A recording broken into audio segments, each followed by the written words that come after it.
Главной целью системы является централизация начисления населению платы за оказываемые жилищно-коммунальные услуги, то есть введение начислений по единым правилам, утвержденным 354-м постановлением правительства Российской Федерации, по единым нормативам, утверждаемым Министерством, по тарифам, которые утверждает Госкомценрэг Республики. Все это делалось для того, чтобы унифицировать процесс начисления, то есть привести это к единообразию с целью последующего использования в расчете меры социальной поддержки как раз таки по адресной субсидии на жилищно-коммунальные услуги для населения. Для населения разработан информационный портал электронной ЖКХ, который доступен по адресу dom.eyakutia.ru.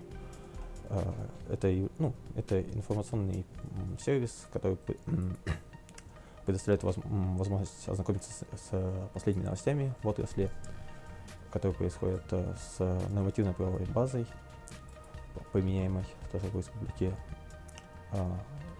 Также есть личный кабинет на этом портале, в который можно зайти через учетную запись ЕСЕ. В данном кабинете человек может ознакомиться со своими начислениями по своему лицевому счету, провести оплату, ввести показания приборов учета. Также там есть перенаправление на региональный портал государственных муниципальных услуг для подачи заявления на получение субсидии, адресной субсидии на школу. Через смартфоны возможно, но это посредством интернет-браузера, установленного на устройстве. То есть там есть мобильная версия портала. Если вы уезжали куда-то в отпуск или еще что-то, или просто не было возможности занести показания приборов учета, передать их в управляющую компанию, то есть возможность ввести показания приборов учета.